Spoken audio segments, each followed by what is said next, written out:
चलिए देखिए, इसको हम क्या बोलते हैं? कंप्रेसर। कंप्रेसर ये कौन सा लाइन है? Discharge line, DL। ये कौन सा है? SL। ये हो गया हमारा CL, चार्जिंग लाइन। ठीक है। अब देखिए, जो रेफ्रिजरेंट जो हम लिखवाए हैं उसी के बारे में बताएंगे। रेफ्रिजरेंट अभी लिखवाए हैं ना, रेफ्रिजरेटर में रेफ्रिजरेशन की क्रिया होती है। ठीक है, उसको ऐसे बनाया गया है कि अब देखो हमारा ये जो कंडेंसर कॉइल है इसको हम क्या बोलते हैं? कंडेंसर।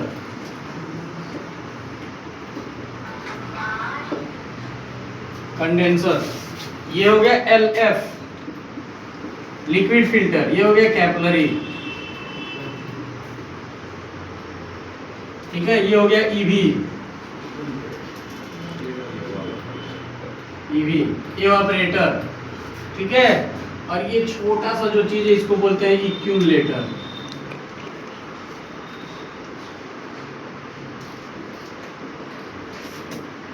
ठीक है। अब देखिए, जो कंप्रेसर हमारा जो होता है इसमें जो रेफ्रिजरेंट डाले जाते हैं, यूसी अभी लिखवा है रेफ्रिजरेंट के गुण। गुण मतलब उसके कार्य क्या है, उसके अंदर खूबी क्या है। ठीक है, जो हमारा गैस होता है वो कंप्रेसर में पड़ता है और आयल भी कंप्रेसर में पड़ता है। दोनों पड़ता है कि नहीं कंप्रेसर में?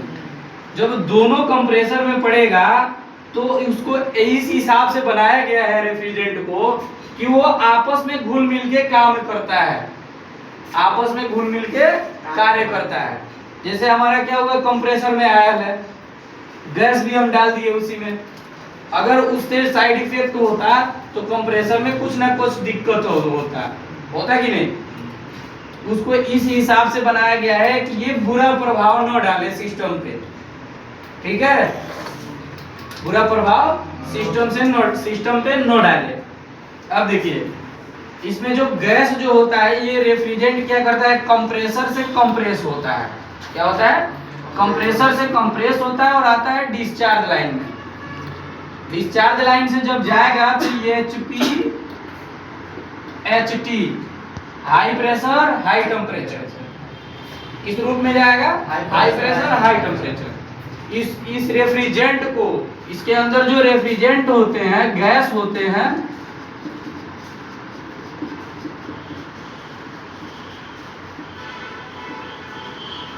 इसके अंदर जो रेफ्रिजरेंट होते हैं, जो गैस होते हैं, इसको इस हिसाब से बनाया गया है कि थोड़ा सा टेम्परेचर पे ये क्या होता है? वाष्पीकरण क्रिया करने लगता है, वाष्प के रूप में परिवर्तित हो जाता है। समझ में आया? लिखवाया ना अभी कि थोड़ा सा इसको टेम्परेचर मिलेगा तो ये गर्म होने लगेगा, और थोड़ा सा इसको टेम्परेचर माइनस में जाएगा तो ये ठंडा होने लगेगा। इसीलिए हम लिखवाए रेफ्रिजरेंट के गुण में। क्या लिखा है रेफ्रिजरेंट के गुण में? इसका जमाव बिंदु कम होना चाहिए और उबाल बिंदु ज्यादा होना चाहिए। अगर उबाल बिंदु ज्यादा हो रहा है, इसमें कंडेंसर में कंडेंसेशन की क्रिया हो रही है, ज्यादा हीटिंग हो रही है, तो इसमें जमाव अधिक होगा, अधिक फ्रीजिंग होगी, अधिक ठंडा होगा। कंडेंसर पे ही ठंडा करने का डिपेंड करता है। अगर कंडेंसर में हीटिंग नहीं हो रही है तो हमारा कूलिंग नहीं होगा। हम आप लोगों को बताया है कि अगर कंडेंसर में कंडेंसेशन की क्रिया न हो तो एवापोरेटर में एवापोरेशन की क्रिया नहीं होगी। समझ में आया? तो ये क्या होता है, इसमें जब कंडेंसर में हाई प्रेशर हाई टेम्परेचर के रूप में जो रेफ्रिजरेंट आएंगे वो क्या होंगे, यहाँ तक आते आते लिक्विड के रूप में परिवर्तित। पहले हमारा गैसीय अवस्था में रहा गैस, दूसरा किस अवस्था में बना? वेपर, और तीसरा आ गया लिक्विड। अब देखो वेपर हमारा अभी हम लिखवाए हैं रेफ्रिजरेंट के गुण में कि जो हमारा जो रेफ्रिजरेंट होता है इसको क्या करते हैं, ये रेफ्रिजरेंट जब जाता है थोड़ा सा टेम्परेचर पे ये क्या होता है, वाष्प के रूप में परिवर्तित हो जाता है। इसीलिए क्या बना, इधर से हाई प्रेशर हाई टेम्परेचर में गया तो गैस से किस में परिवर्तित हो गया, वेपर में। अब वेपर से लिक्विड कैसे बना, देखिए वेपर हमारा इसमें बन रहा है तो वेपर में जैसे हम लोग किसी बर्तन में पानी को गर्म करते हैं, ये बर्तन हो गया, इसमें पानी को हम क्या करेंगे, किसी भी बर्नर से केरोसिन बर्नर से कैसे गर्म करेंगे, ठीक है, ये पानी गर्म हो रहा है, इसके अंदर ही इधर टेम्परेचर इसका है और टेम्परेचर से क्या हो रहा है, इसके वाष्प ऊपर निकल रहे हैं, देखे होंगे आप लोग वाष्प ऊपर निकल रहे हैं। अब इसी वाष्प को हम क्या करते हैं, इसको ढक देते हैं ढक्कन से, और जब ये ढक्कन से ढकेंगे तो पहले तो ये लिक्विड रहा, ये लिक्विड हो गया, और दूसरा जो वाष्प जा रहा है ये क्या हुआ, वेपर हुआ, हुआ कि नहीं वेपर। और तीसरा हमारा क्या बचा, ये हमारा गैस है, ठीक है।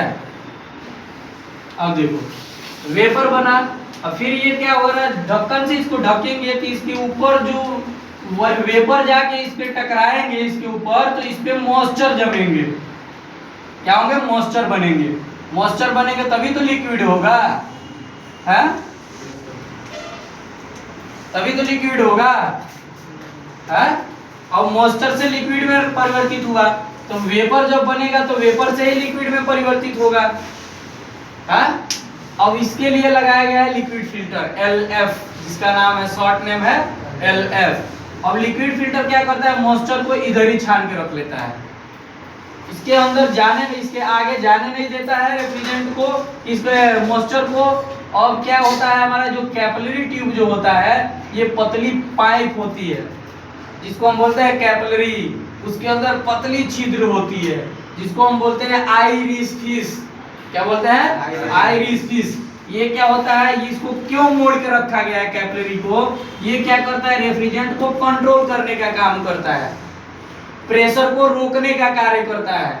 अगर प्रेशर रोक के रखेगा तभी इसमें कूलिंग होगी, प्रेशर रोक के रखेगा तभी इसमें कूलिंग होगी। अगर प्रेशर हाई प्रेशर में जाएगा एकदम तो इसमें कूलिंग कम होगी।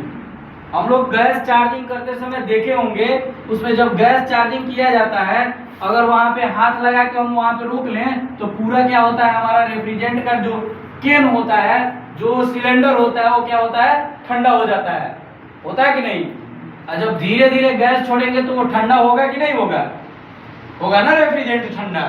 सेम उसी प्रकार ये क्या करता है, रेफ्रिजरेंट को रोकता है और एकदम नॉर्मल टेम्परेचर में ले जाता है। अगर रोक के कंट्रोल करके जाएगा तो टेम्परेचर इसका -डिग्री में जाएगा, और जब का टेम्परेचर -डिग्री में जाएगा तो एवापोरेटर तक जाते जाते हमारा पूरा कूलिंग हो जाएगी उसमें, और पूरा कूलिंग हो जाएगी तो बाहर तो बर्फ जमेंगे, अंदर रेफ्रिजरेंट रह जाएगा, रहेगा कि नहीं रेफ्रिजरेंट, रेफ्रिजरेंट के वाष्प जो होते हैं अंदर रुक जाएंगे, तो इसीलिए लगाया गया है एक्यूमुलेटर। अगर बाहर हमारा फ्रिज में बर्फ जम रहा है तो अंदर जो रेफ्रिजरेंट होंगे वो भी तो कुछ बर्फ जमेगा कि नहीं, कुल कॉइल में एल्युमिनियम धातु के जो कॉइल होते हैं बर्फ जमता है कि नहीं, उसके अंदर जब जमेगा तो ये क्या करता है, एक्यूमुलेटर एक वाल्व का काम करता है, किसका, वाल्व का। वो वाल्व क्या होता है, ये वाल्व तब तक रोक के रखता है इसमें रेफ्रिजरेंट को जब तक कि पूरे वेपराइज न हो जाए, इसके अंदर जो बर्फ वगैरह जो भी है वो पिघल के वेपर न बन जाए तब तक रोक के रखता है। और जस्ट जैसे वेपर बनेगा फिर ये क्या होगा, वाल्व खुल जाएगा, वाल्व खुलेगा तो फिर सक्शन लाइन क्या करेगा, अपने तरफ रेफ्रिजरेंट को सक कर लेगा, फिर कंप्रेसर में आ जाएगा। समझ में आया, समझ में आया है। अब देखिए जो हम लिखवाए हैं फ्रीऑन, क्या लिखवाए हैं, फ्रीऑन। कौन सा गैस होता है ये फ्रीऑन, फ्रीऑन हो गया, एक CFC हो गया,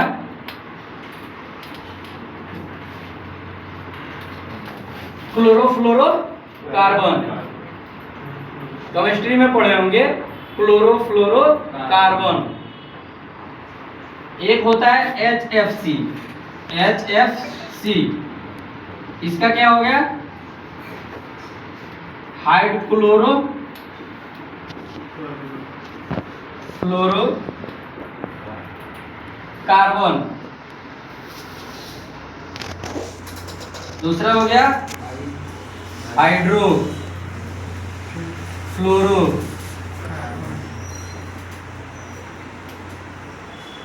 फ्लोरो कार्बन।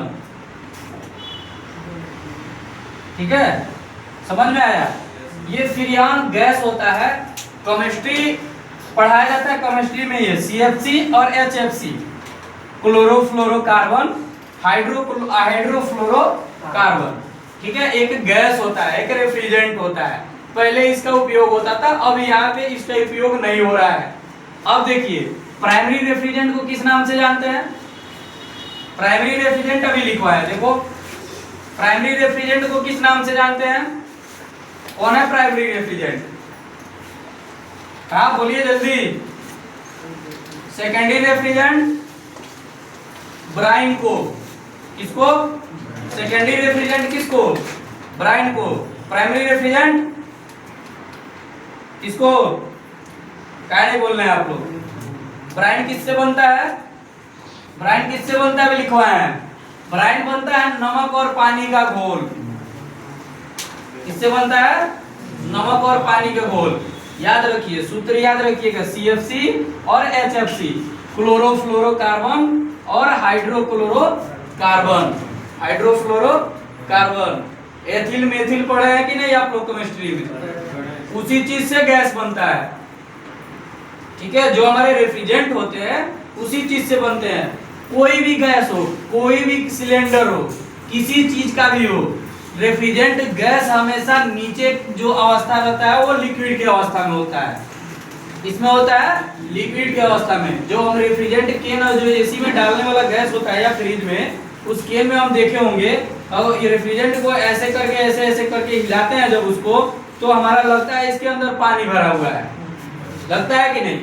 तो रेफ्रिजरेंट जो हमेशा जो होते हैं वो सिलेंडर में जो होते हैं वो नीचे लिक्विड के रूप में रहते हैं, ऊपर गैसीय अवस्था में रहते हैं।